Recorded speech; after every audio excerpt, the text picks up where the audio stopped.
highlights of how everything happens. We heard from our pork producer panel earlier on what they saw from their perspective. Now we're going to get kind of into the dirt, shall we say, for some of it, because we've got to get the buildings going, you've got to get the financing going. It's all that stuff that you need to know before you make that first step and before that first shovel hits the ground. So we'll start out, we're just going to, like we did with the producer panel, we'll let you guys go down the row and just kind of introduce yourself and give us a little bit about your background. My name is Kelly Cobb with Bean Gable Contracting. We're a general contractor in the construction. Is it on, Kelly? Speak up. Is this, can somebody turn this one up? Is there a way to turn it up? Okay, go ahead and talk, I'll go do it. Go ahead and just start talking. Okay, I'm going to repeat this. My name is Kelly Cobb with Bean Gable Contracting. We're in the construction business and we build the barns. So. Will Keach, I serve as the Director of Livestock Development with AFAN, do a lot of consulting with producers, cash flow consulting, enterprise budgets for producers adding livestock enterprises. I come from an ag lending and community banking background, spent a number of years with a large national bank in western Nebraska as well as a community bank in southeast Nebraska. I'm Steve Martin. I'm the Executive Director for AFAN. Prior to that, which I took over that role in January, I spent the last 12 years working with the Nebraska Department of Agriculture, doing a lot of the same type of work, and in that work, worked a lot with Department of Environmental Quality, just on what they do and their process. So I'm sitting up here as a kind of a proxy for the DEQ, and hopefully I can answer some of those questions. Hi, I'm Becky Lurch. I am currently the Cumming County Zoning Administrator. I have been there for about 2 years, and I was in Colfax County for 4 years prior to that. So I'm going to tell you a little bit of the difference in the regulations between the two counties, and both of them are livestock friendly. Hi, my name is Tim Rammer. I'm a farm loan specialist for Farm Service Agency. I deal primarily with guaranteed loans, but I deal with some directs also. We'll talk more about them. I also do a lot with the integrator type operations or the confinement type operations, and I also deal with some environmental things for FSA, and so I'll probably touch a little bit on all of those and hopefully can answer some questions. I think to start out, let's start going back down the line again. Let's talk about the process. When that pork producer, that future pork producer comes knocking on your door and says, I want to be involved in this industry, or I want to expand what I've got, where do we go from here? So whoever wants to start. Well, I don't think I'm the first stop they make. They probably go and visit with their banker first. Like you guys said earlier, a lot of it is to go and start visiting their neighbors, find out what the opportunities are. I think the integrators are probably about like we are. As soon as you mention you're interested in a hog barn, we're going to live in your back door until you decide. So I'm guessing, that's probably one of the first places to start is see what your options are out there in the integrator side, unless you're going to be an independent. But there's a lot of options out there, a lot of competition in that field. So we've got some very good, strong integrators in the state. So I would think that would be where they'd start. I think the biggest thing to me from a financing perspective is we take a step back and kind of look at how this added enterprise will impact the global picture of the farm's cash flow. And so certainly, you have a guaranteed cash flow, in a contract arrangement with an integrator, but, you do have that manure, you have that byproduct, how that input, using that input perhaps in lieu of fertilizer will impact your crop budgets and on down the line. So really just taking a step back and seeing how that added enterprise fits in the overall farm operation. One of the first places you need to come and talk to your zoning administrator just to know what location you're in, what requirements you're going to have to fulfill in order to bring a livestock facility to your property. There are certain setback requirements from a livestock facility to a residence that you don't own, and so those need to be taken. The difference between Colfax County and Cumming County when it comes to that, Cumming County, livestock friendly, so they've made it very easy. All livestock is permitted without going through any public hearings. as long as you meet all the setback requirements. And if you need a waiver, that everything is in place. Colfax County, you would need to, anything over 1,000 animal units would require 2 public hearings, one before our Planning Commission, one before the Board of Commissioners.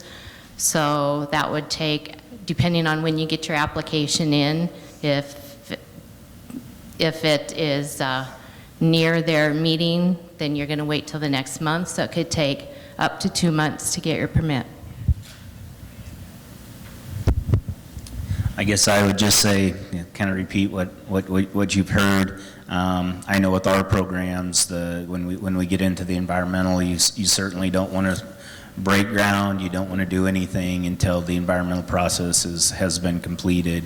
So I guess that's one of the main things that we try to get across, that you can't start, you can't level, you can't do anything until we have the option to do an environmental assessment, I guess, of where you're going to put your building or whatever it might be. So that's one thing that we tell everyone, that they need to make sure that gets taken care of.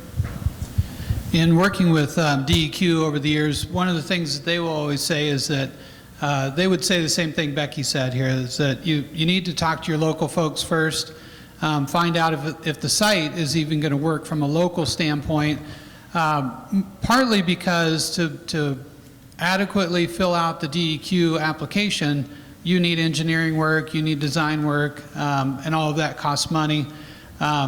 If you spend all that money on that application, then come back to your local county and find out that you're not far enough away from a neighbor in that spot, you've just wasted money. You've wasted time.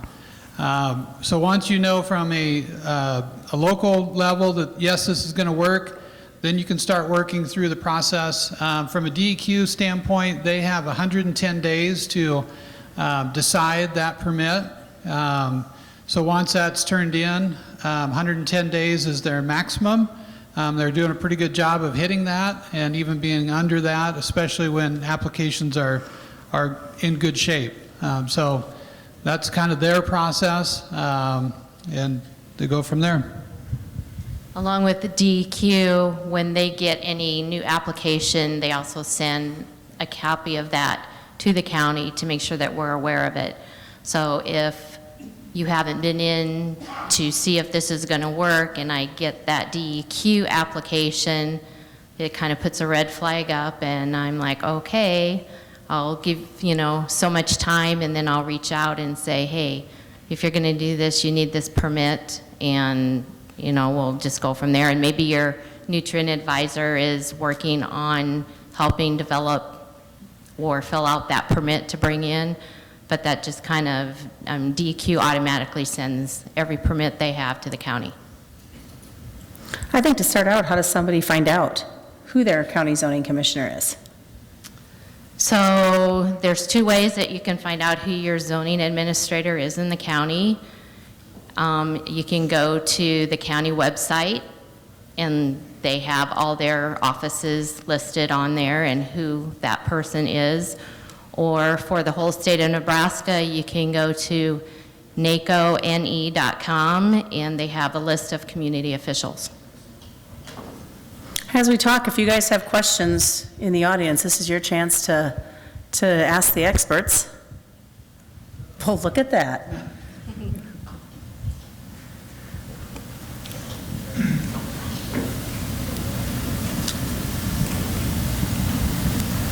One of the challenges we faced as a producer that's trying to grow in Nebraska has been, the local requirements. Sometimes there's some ambiguity in the language, and then also there's this turnover of the boards, and not necessarily the administrators, but turnover of the boards and things. And so the interpretation of the rules goes along for a while one way, and then it seems like if you ask the retired board members, they may have a different opinion about how it was administered in the past versus how the current board is doing that. And then particularly there's some there's some things that just don't quite add up in some of the counties. Some things that you'd think would apply to one type of operation don't apply to another. And I guess my question is, overall, understanding that local control is not going away, really, how do we, what's your guys' advice for how to affect what I would call positive win-win change so that we can understand the rules? Because all we really want to do is understand the rules and have them applied equitably to everyone. So talk about how, you know, that process, can you get those things changed? Who's responsible for doing that? Who should drive that? Because as a producer, I feel like I probably shouldn't drive that situation, right? I don't really, sometimes I feel like I don't want to poke my head up. I'm being pretty blunt here, by the way. I don't want to poke my head up and get it whacked off, right? But I do want to know what the rules are so that we can do these things the right way. And when there's ambiguity, how do we affect the change and remove some of the ambiguity? What's the best way to do that? Yeah, and ambiguity in rules and regulations creates uncertainty and it stifles new development. We recognize that. And from the Department of Ag, the Livestock Friendly County program is one of those programs where, you know, the effort is that you have that conversation with that county board and you really kind of hammer down that if you say the rules are this, then that's what they need to be. Now, you also have the challenge of board turnover. That's elected officials. You know, they come and they go. And so when that happens, then there's that re-education. And so from our standpoint with AFAN, that's one of the resources that we can provide. We can do those meetings with the county boards. You know, we don't have necessarily the interest that maybe a producer has to go in and ask those questions, but we certainly can do it, have those conversations with the county board, remind them of what their role is, and as they try to work through that conversation, because a lot of times the first time they've really had that conversation is when a new applicant comes up and there's 50 people yelling at them saying, well, we don't want this facility, whatever it is, dairy, chickens, swine, anything, in our county, and then they don't really know how to react. They're not prepared. So part of what we can do with county boards and working again with Department of Ag and through their livestock friendly program is kind of that education. It's that preparedness. We work with NACO through their annual meetings, both the county boards and then the Planning and Zoning Association, to try to, again, have those conversations on a continual basis about, you know, what regulations are and how they impact their producers. So that's kind of, I don't know if that answers your question, but, you know, we can do those things. If you have a particular county, feel free to, you know, reach out to us and say, you know, this is one that we'd like you to go have a conversation with. That's definitely something that AFAN can do, and I believe the Department of Ag would support us in that. Speaking also with your zoning administrator, because that's our job, is to determine what those regulations mean. And so when a permit is turned in, if it has to go before a public hearing, we have to give a report to both the Planning Commission and to the board, and it gives a recommendation of what we have found and if it meets all the criteria. So sometimes the zoning administrators have to educate the boards as well. Follow-up question. Is the zoning administrator, I mean, the board's the final word. Correct. On it. But is the zoning administrator's opinion generally regarded as the go, no-go? Most generally. Oh, he wants to know if the zoning administrator's opinion carries over to the board and if they listen to what the zoning administrator is telling them. Most generally they do, because they have, as a county board, have a lot of different hats to wear: finances, economic development, taxing, assessing, and they have a lot of hats to wear. So they kind of know some of what the zoning regs are, but they don't understand all of them. So a lot of times if they are going through something and they have a question, they'll call or email and say, hey, explain this to me, I don't quite get it. I think we had another question up here in the front. And we'll have you guys go on the microphone because it's being recorded.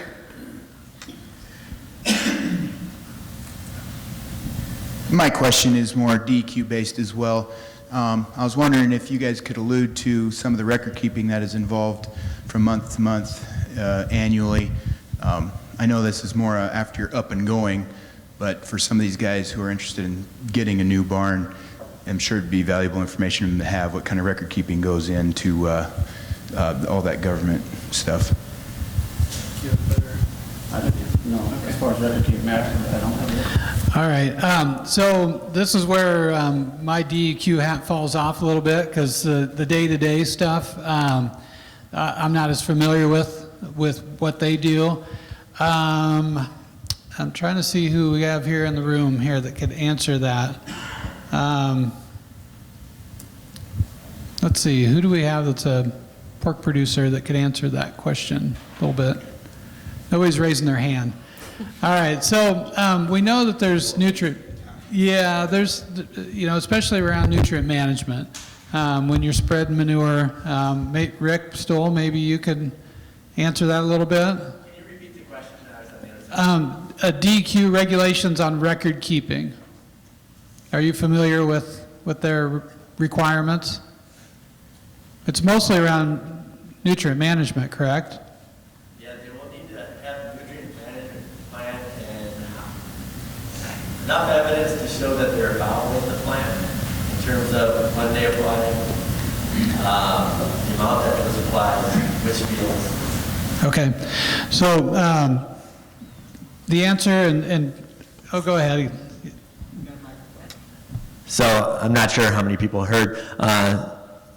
So we have 2 manure management specialists, and I'll say a little bit more about that later. So this is not my direct area, but what I do know is they will want enough evidence that that the nutrient management plan is being followed. So the main information is time of application, weather conditions during that time, what the nutrient management plan was, how much was applied, did you test the manure so you know how much, have an estimate of the nutrients that were applied, and then if you had any things always come up so that you can't always follow it to a T, so any adjustments that were made so you can compensate for that in coming years. Any other questions from the audience? One clarification I just want to make about that, and it was a good point, is that the reporting is done can also be done based on the size of the operation. So as operations get larger, the amount of reporting that you have to do is different, and even beyond just the nutrients, some of it has to do with your farm. So some people might have to do it semi-annually, some maybe annually, some more often than that based on the size of the operation. And it all can do also if you have deep pits underneath your buildings versus where your manure and your nutrients are stored versus if you have lagoons, because you have to do different inspections and stuff if you have a lagoon to make sure you don't have burrowing animals, or your pipes and stuff are in working order, your lagoon levels and stuff are at certain elevations. So all of those reporting things come in based on the size of the operation that you have and the type of operation that you have.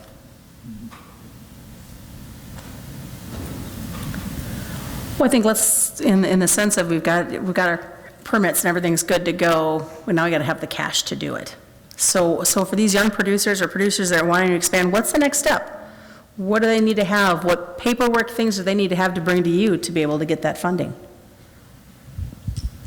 Well, as far as with Farm Service Agency, naturally we want you to, as an applicant, come to our office and meet with us and provide information about what your plan is. Naturally, we have a application process. It's not a short process. I'm not going to sit here and tell you it is, but there's some benefits of FSA financing, and it's primarily the interest rate, maybe terms, that kind of stuff. So we're going to give you an application. We're also going to give you, you need to talk to DEQ. You need to, take these other steps that are required, and I guess we start the process.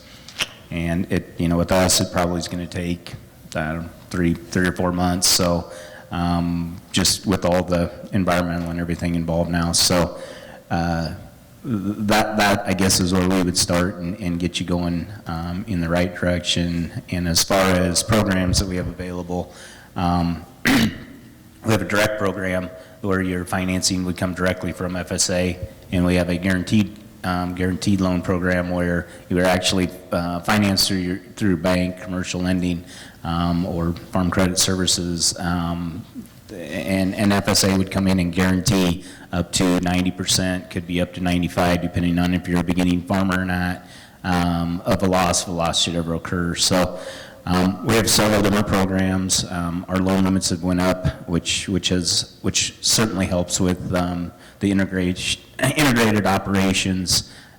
So that's I guess where we would start.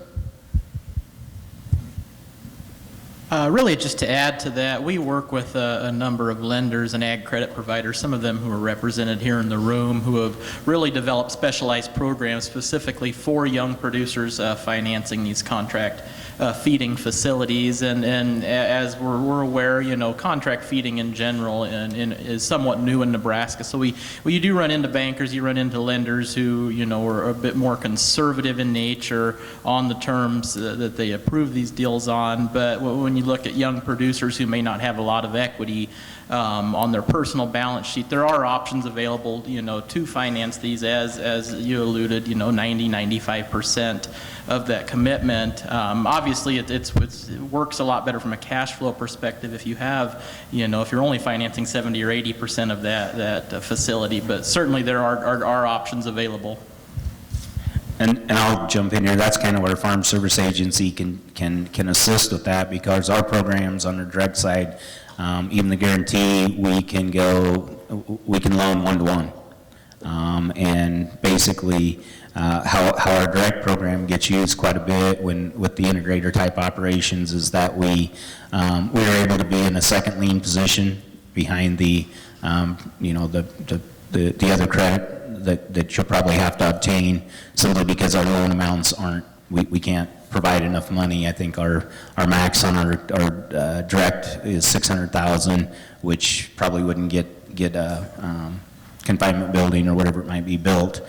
So typically what we can do is we can be in a second, your other creditor will be in a first, and we can, if it appraises for $1 million, we could go up to the $1 million and be in a second lien position. So our financing is pretty good in that manner, to kind of serves as a down payment basically for your other creditor, is what it does.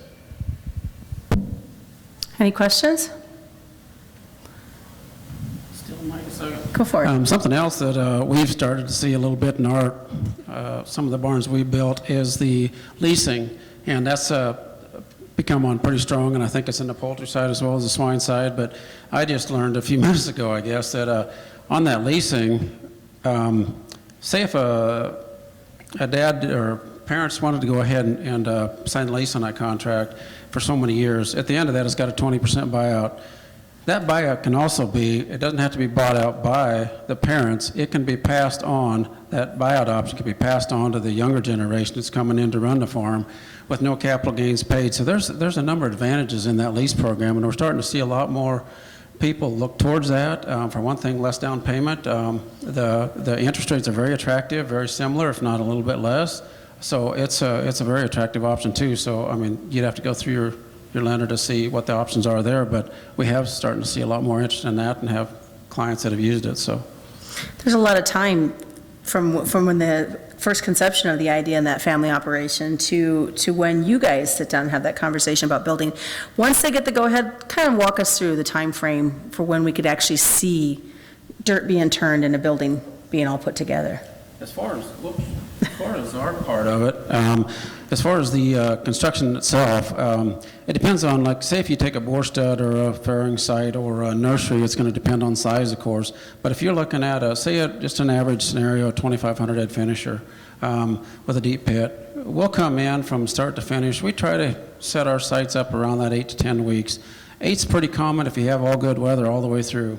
Come in, do the dirt work, it takes about a week. You come in and do the concrete work, pour the pit, set the slats, there's probably about another 10 days. Come in after that, go ahead and put the steel on, or put the framing up above it. You probably got about another 2 weeks for the framing trusses to be set, offs to be put up, and then you've got your steel sheeting put on. After that, you start putting your penning and equipment inside, set your fans and everything.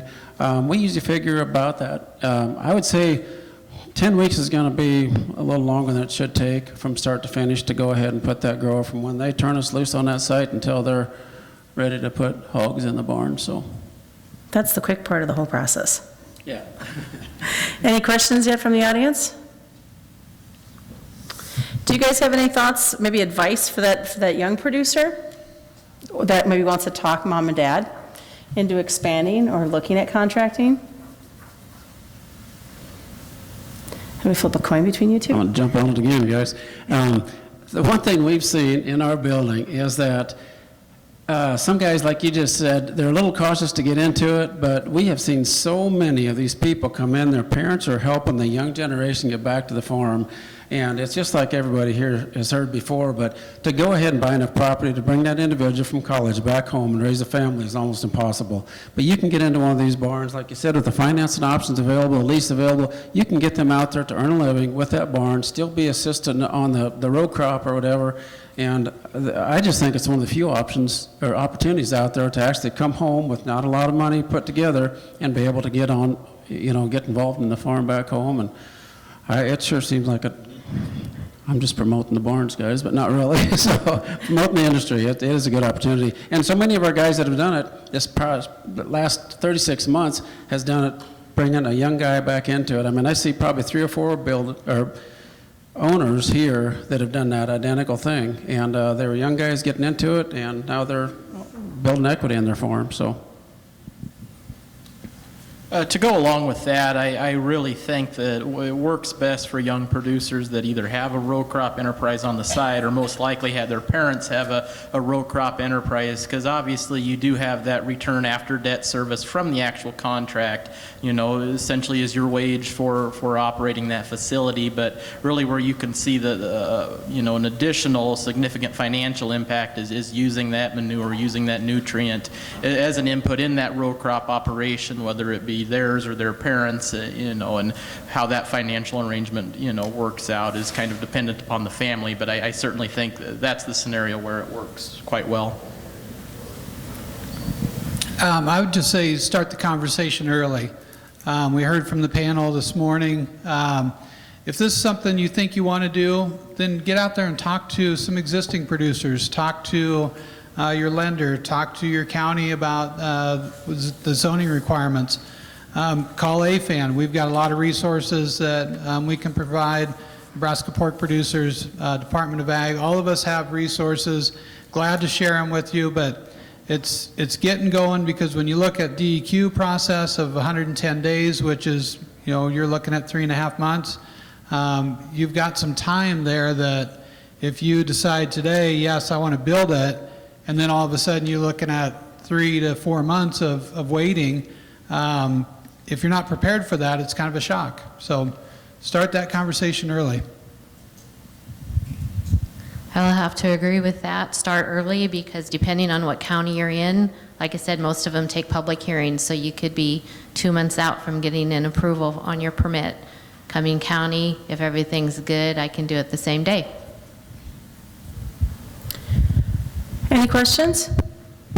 There we go. Hold on, we're going to give you a microphone so they can. Couple questions I have is, number one, why does the permitting process take so long? If we've done these for so many years, what has changed that has to keep being reviewed every year? If it goes through the county zoning, which you have zoning in place and you meet the regulations when you put your proposal forward, shouldn't it be a very quick process? So like I said, that's the difference. Cumming County has all livestock permitted if it meets setback requirements. So the zoning administrator has the authority to approve the permit and give the permit.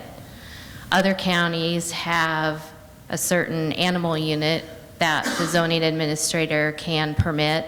After that, it has to go through public hearing, which means you have to contact all the neighbors and send out notices, and it goes before the planning commission to say, yes, this is going to work, and then before the board. That's just the way a lot of counties are. Right, I understand on the county side, but I mean with the DEQ side, as the, our state and government. Yeah, so the way they break it down is they have 110 days, and that's by statute. That's their maximum. So the first, and I have to kind of recall this off the top of my head, but there's a certain amount of time where, and I think it's 30 days, they get the application, they have 30 days to review it, make sure it's complete, all the information is there. Then there's the next 30 days, and guys from Setges, you guys could probably answer this better than me, but they send it out, they send it to the counties, there's a public comment time period on there, and that's also, I believe, state statute. Then it comes back, so you're at 60 days there. I think there's some time after that where it's kind of that, what did we find, what do we need to fix, what other information do we need to get? At that point, technically, those guys could have a decision made in as little as about 85 days, but it just depends on the workload. Some times of the year they get 100 applications in, sometimes they don't get any. So some of that could vary a little bit, and I know you had a comment back there, so correct me. But yeah, they're trying to do better. Part of it's staffing. But yeah, it's a process that a lot of that is, they're required to wait. Well, I'm on the building side, but I'm around my engineers and stuff to know that kind of what goes on. There's 2 public notice periods in there, and they're each 30 days long. So that gets you in that 60 days, right there, that goes on with permits within the state. And then there's that 30 days up front where they're looking at the application when it comes in. Is it complete? They got the correct number of acres. They got all this other paperwork, nutrient management plans, all that other stuff that they're doing when they're looking at that plan. So you're really, at the minimum, you're looking at 90 days. And so at that 90-day period to that 110 days by statute that they're really supposed to have a permit kicked out, there's not a lot of period at the end there where they're really looking at approving or denying a permit. And typically, I would say, at least from our experience, that if everything is right, you're not going to have a permit denied. There might be some additions or addendums put to the permit that say you have to do something like a groundwater monitoring wells or something like that, but most typically, it's just within that time frame of those public notices and that review of that process. It's going to take a minimum of 90 up to 110 days.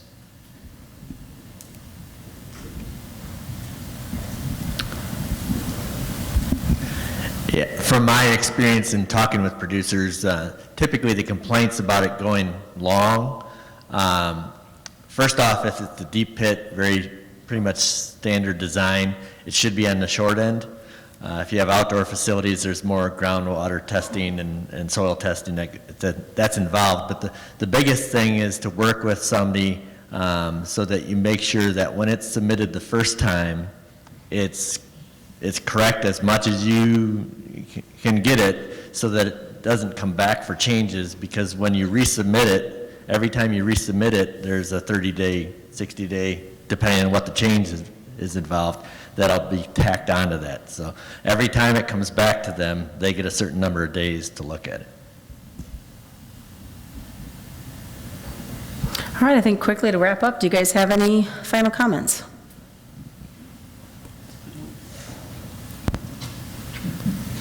Passing it down. Again, just looking at the resources that are available to you, even DEQ is a resource. Even though they're the regulators, they do have a small group of people that, their role is education, and they're trying to make sure that when a farmer turns in an application that it's done right. They work with the other nutrient professionals in the state, the builders, all those types of people to make sure things are done right. So again, just reinforcing that point of, talk to everybody you can about this project and what you're thinking about doing, so you get lots of opinions and lots of good information. And don't be afraid to talk to your zoning administrator, because if there's something in your plan that they don't think is going to work, they're going to help you figure out how to make it work or give you some suggestions. I will say from an AFAN perspective,